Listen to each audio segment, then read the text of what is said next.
Em Sorocaba, agora 8 horas mais 20 minutos, é o Jornal da Cruzeiro, edição desta quinta-feira. Nosso contato agora é via internet, via Skype, com o nosso especialista em mobilidade urbana, quem já está conosco, Renato Campestrini. Manhã gelada desta quinta-feira, mas já o corpo aquecido com um delicioso café da manhã. Aliás, até a foto o Renato me manda aqui. A gente fica preso aqui no estúdio, não é todo momento que a gente consegue um cafezinho, né? Mas deu vontade agora de um delicioso café, ainda mais. Nós temos aqui o nosso apoiador Café Santa Fé, sempre com um delicioso café. Tá fazendo falta nesse tempo gelado na manhã desta quinta-feira.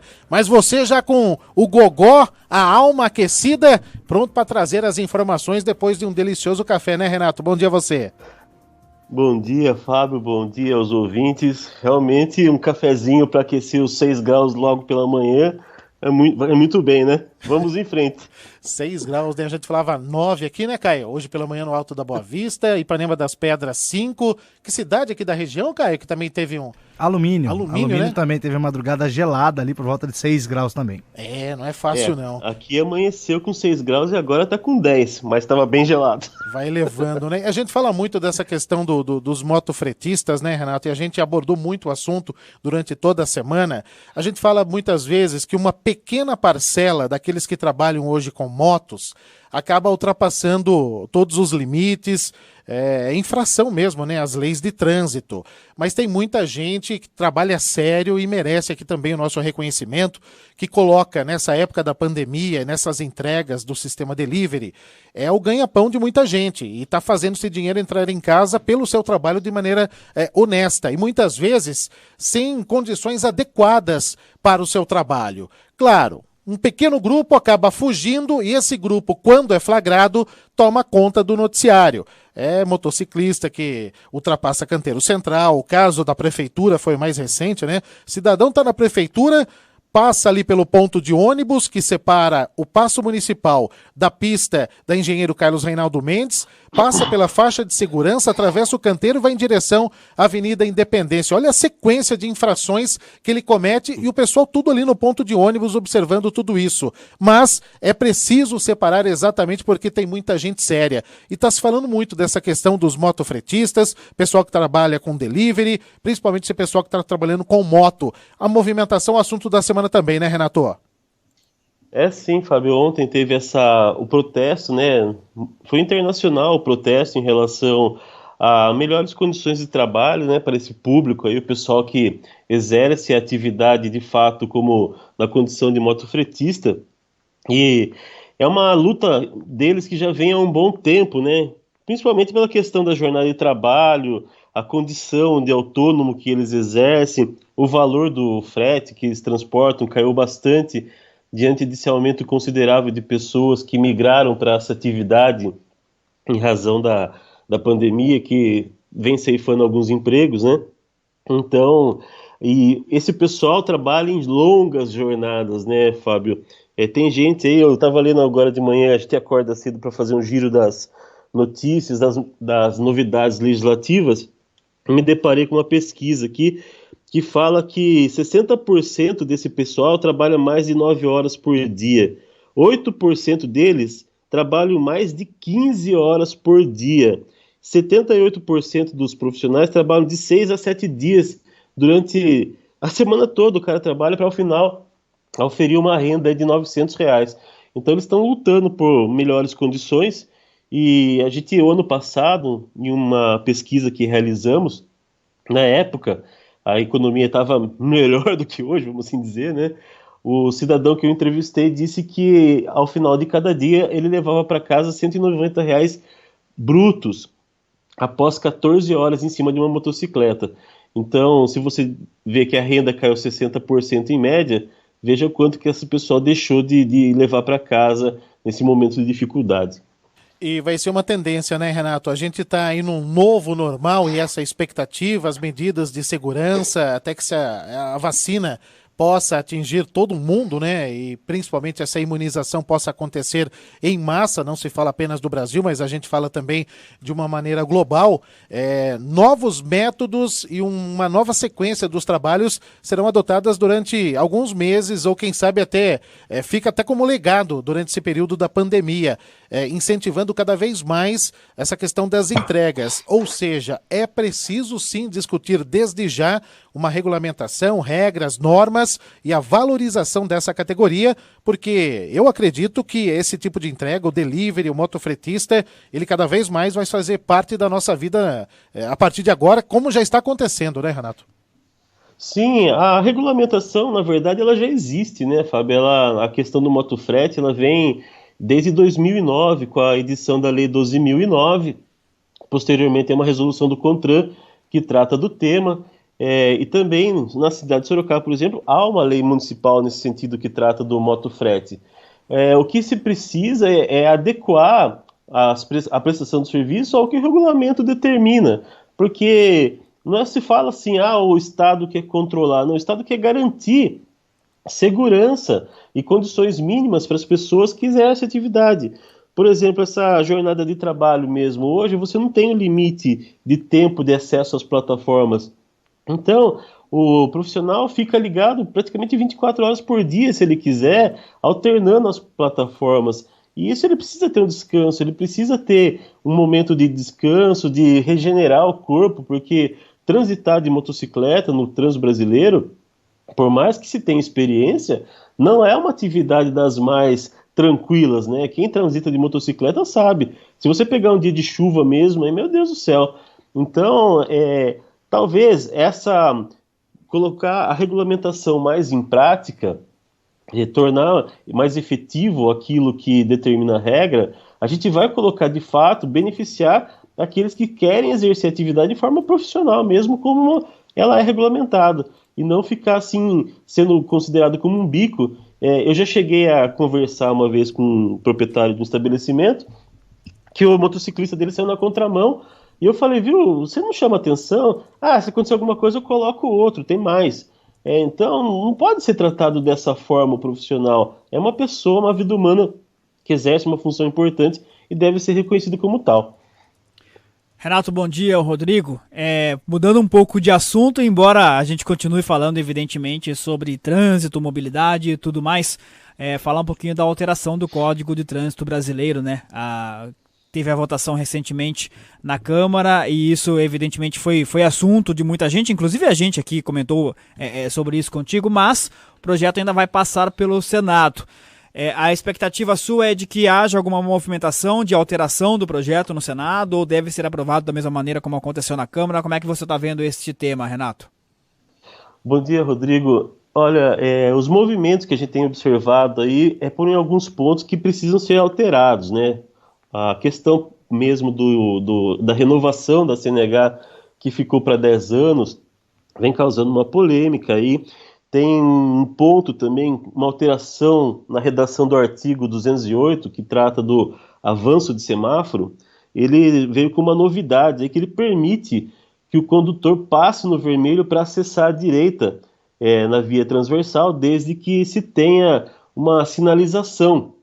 Mas aí é uma situação de extremo risco, porque nós, como condutores brasileiros, ainda não estamos assim habituados, né, com essa possibilidade de avançar o sinal assim com aquela segurança necessária. Você veja que a placa pare, a famosa placa R1, ela determina que você pare e siga em frente como se fosse um sinal vermelho.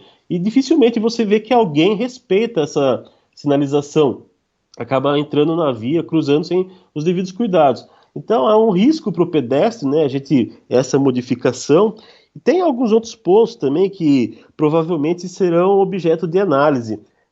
A própria pontuação, esses 40 pontos, como ficou, porque a gente fala em 40 pontos, mas assim, se você levar em conta que para as categorias que exercem atividades profissionais, quando ele chega em 30, a gente pode fazer uma reciclagem preventiva e zera a pontuação para começar a contar até 40 de novo, a gente não está falando de 40 pontos, nós estamos falando de 70 pontos. Então tem alguns aspectos que eu imagino que serão objeto de avaliação no Senado. E no dia a dia das pessoas comuns, Renato, não como você, que você é um especialista em mobilidade urbana, está muito por dentro de tudo isso, mas como eu, por exemplo, Fábio, Caio, a gente que transita no dia a dia, o nosso ouvinte também, evidentemente, o que é que esse novo Código de Trânsito traz de grandes novidades que pode mudar no nosso dia a dia?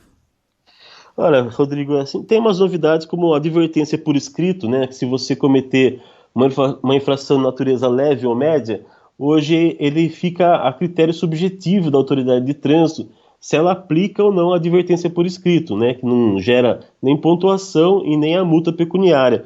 Ela passa a ser obrigatória, né? Se você solicitar, desde que não seja reincidente, você passa a ter direito.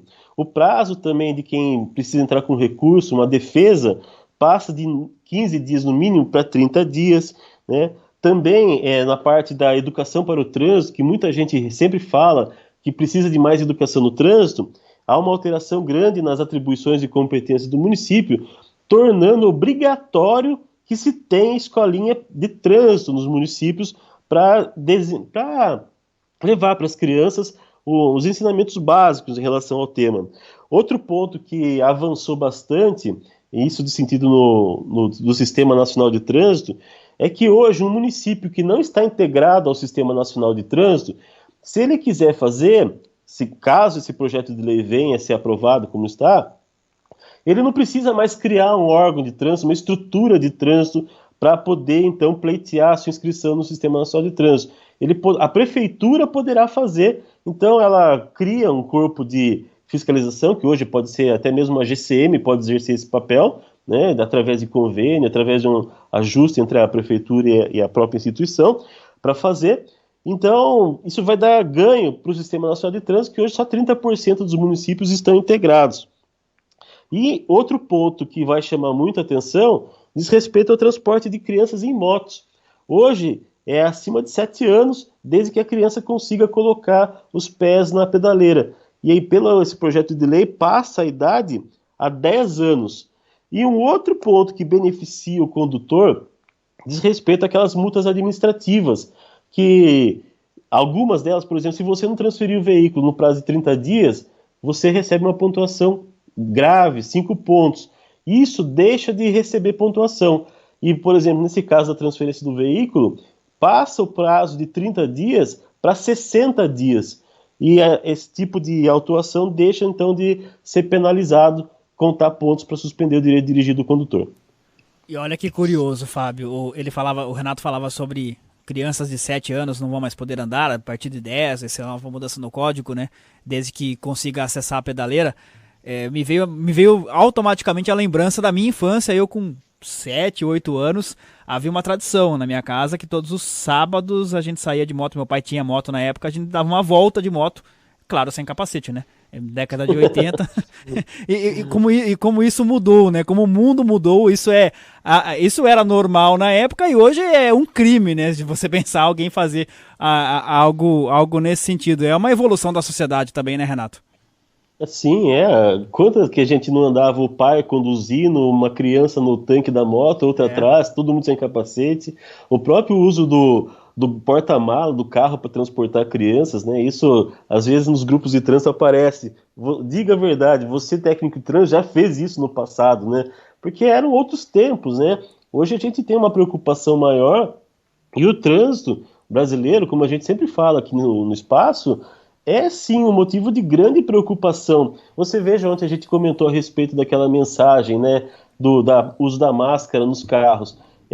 Você veja que o trânsito desperta hoje uma atenção para as pessoas em alguns aspectos que até então passavam batido. Então é um tema sempre polêmico, ele desperta sempre muitos ânimos, né, porque de futebol e trânsito todo mundo entende um pouco, mas é a questão de se aplicar regras que deram certo em outros países e ajudaram a preservar a vida. que a gente precisa fazer muito isso aqui no nosso país. Legal, Renato Campestrini ao vivo conosco aqui no Jornal da Cruzeiro, nosso especialista em mobilidade urbana. Claro que muitos questionamentos acabam chegando aqui, antes da opinião do nosso especialista sobre essa questão do transporte coletivo, viu, Renato? Porque é um desafio para muitas cidades e Sorocaba não é diferente. Só deixa eu agradecer aqui a participação do nosso ouvinte, o Leandro. Ele não deixa aqui o bairro do Leandro. Leandro, se você citar o seu bairro aqui, mas ele está fazendo uma pergunta que, aliás, toda semana nós temos praticamente o mesmo questionamento. Rodrigo falava da questão aí da pontuação, a questão da volta e dos serviços online do próprio Detran, que alguns serviços estão disponíveis, as pessoas têm dificuldades para outros serviços. O Leandro até cita um exemplo dele aqui. Por exemplo, ele fez o licenciamento do carro, mas o carro está financiado, não está no nome dele. Ele agora não consegue fazer a impressão do documento novo, porque o carro não aparece no nome dele e automaticamente não tem no histórico dele o Renavan ligado ao nome do Leandro. Ele fala, e agora, o que eu faço? Eu não consigo contato com ninguém para explicar essa situação, já paguei o licenciamento e agora estou com medo de circular com o meu carro porque eu não consigo imprimir esse documento. Uma vez ou outra acaba surgindo dúvidas bem interessantes aqui, viu, Renato? Tem como ajudar aqui o nosso ouvinte, o Leandro? Hoje o sistema Detran, ele está exclusivamente nessa dependência online, esse tipo de serviço ou de dúvida, o Leandro consegue resolver em algum canal do Detran, Renato? Sim, as questões do Detran hoje, inclusive se você tiver um veículo removido ao pátio em decorrência de uma infração de trânsito de âmbito estadual, para você fazer a liberação desse veículo, você só vai conseguir através do envio de um e-mail para o órgão. Então, todos esses problemas aí, ele tem lá o canal Fale Conosco do Detran, a depender do tema que a pessoa precisa, ele acessa o site do órgão e ali tem à disposição as questões para serem resolvidas em cada um dos casos. Então, infelizmente, nesse momento, ele tem que fazer mesmo contato via e-mail pelo Detran, porque não há ainda uma previsão do retorno das atividades. Essa questão mesmo que ele falou do licenciamento eletrônico passou agora, né? Desde o dia 8 de maio, você não tem mais o documento físico que você recebia em casa ou retirava no poupa-tempo quando licenciava o seu veículo. Então você imprime hoje esse documento ou fica com ele no celular para apresentar em caso de fiscalização. Mas essas dificuldades que surgem tem que ser mesmo através do próprio Detran nos canais que ele disponibiliza no site ou aplicativo. Legal, Renato. Até como destaque final, a importância do transporte coletivo, bem nessa época de coronavírus, e muitos dos nossos ouvintes reclamam muito de ônibus lotados aqui em Sorocaba, redução da frota, enfim. E ontem nós tivemos mais um capítulo dessa discussão, inclusive com a manifestação do próprio sindicato, falando sobre a redução de 25% da frota, que é uma proposta da Urbis. Inclusive, fala-se em novas demissões, a redução do número de carros circulando em Sorocaba. Renato, temos pela frente, com certeza, algo a ser corrigido e enfrentado, que é a questão do transporte coletivo. Claro que a circulação e a arrecadação não é a mesma, isso acaba trazendo problemas para a prefeitura e para as empresas também. Mas como dar o transporte coletivo com segurança e qualidade no momento em que estamos com os casos aumentando aqui em Sorocaba? Essa linha em Sorocaba exige cautela. É difícil você fazer um paralelo, alinhar essa questão de dar segurança e conforto ao usuário com redução de frota também, Renato? É difícil, né, Fábio? A partir do momento que você tem uma demanda, né? Hoje a gente fala dos serviços essenciais em funcionamento na cidade, mas se a gente pegar a relação do decreto do governo federal, municipal, tudo mais, se você somar toda essa quantidade de pessoas que são consideradas atividades essenciais, há um público bem significativo que precisa realizar o deslocamento através do transporte coletivo. E você tem que manter esse sistema de fato em operação, não afastar dele as pessoas, porque a hora que você tiver uma retomada da economia, o transporte coletivo ele faz parte desse ciclo de retomada econômica, de colocar as pessoas no mercado de trabalho de novo, né, oferecendo possibilidade de deslocamento para elas. A gente tem acompanhado os debates aí, Porto Alegre está com uma coisa muito interessante que vem sendo divulgado, que eles estão buscando meios de subsidiar o custo do transporte coletivo como uma espécie de pedágio urbano, cobrando mais a Zona Azul, para que esse dinheiro de quem utiliza a via de forma individual, através do carro, ajude a bancar os custos do transporte coletivo, porque você não vai conseguir retomar de forma rápida a demanda perdida na casa de 80%, 70%, o que se fala, o que se mostra pelo país em relação a isso. É um motivo, né, de grande preocupação dos técnicos, dos gestores públicos em manter o transporte funcionando de forma adequada. As cidades que já voltaram à plena carga de 100%, até por essa questão de manter o transporte operando em condições de as pessoas não ter, evitando o contato, né? O ônibus cheio não é um local mais adequado para que a pessoa possa prevenir da Covid-19, né? A questão BRT, viu, Renato? Você é um estudioso, já acompanhou em outras capitais também a implantação do sistema, é conhecedor do sistema e também já esteve acompanhando em suas visitas. Sorocaba e essa relação com o BRT, bem nesse período de coronavírus, quando temos uma crise no sistema do transporte coletivo. O que esperar do BRT para Sorocaba, hein, Renato? Fábio, a gente espera, é um sistema novo, né? Ele não agrega só uma linha, só um corredor, é todo um sistema novo de transporte. A gente pensa, imagina que isso seja um atrativo para as pessoas por todas as facilidades, por todos os benefícios que ele vai trazer para o usuário do transporte coletivo, né? É um sistema que demanda também atualização de sistema semafórico, tem todo um trabalho que tem que ser desenvolvido para que ele venha a surtir o efeito, e um transporte que agregue depois qualidade, agilidade, certamente vai conquistar mais usuários. A gente vê que essa é uma tendência, né? A lei da mobilidade urbana prevê que você dê benefícios, concessões para o transporte coletivo e para o meio não motorizado também, né, o pedestre, em detrimento do veículo particular. Então eu tenho acompanhado ali, passado pela Avenida Itavuvu, na Avenida Ipanema e outros cantos da cidade que a gente vê as obras ao mesmo tempo, e assim, a gente vê um empenho para de fato oferecer um serviço de qualidade. Vamos torcer para que as pessoas consigam ter condições e empregos para poderem usufruir desse sistema também, porque, queira ou não, está dentro desse contexto do transporte coletivo que vem sofrendo uma queda acentuada de demanda aí durante a pandemia. Renato Campestrini, nosso especialista em mobilidade urbana, ao vivo para você no Jornal da Cruzeiro, edição desta quinta-feira. Mais uma vez, agradecendo aqui a sua participação e compartilhando com os nossos ouvintes o seu blog, onde o nosso ouvinte pode acompanhar também as suas colunas e conversar com você durante o dia a dia, enviando os seus questionamentos e participando dessa discussão tão importante que é a mobilidade urbana, não apenas para Sorocaba, mas para todo o Brasil e o mundo também. Repassa mais uma vez para a gente aí o seu blog, Renato. É o campitacos.blogspot.com, né, .br, e ali a gente está nesses últimos tempos, durante o debate após a aprovação do texto base do CTB, do novo CTB, a gente vem colocando algumas dicas, fazendo alguns comentários a respeito dos temas, né? Até eu estou utilizando a ferramenta do vídeo para ficar mais fácil, mais rápido a compreensão dos temas.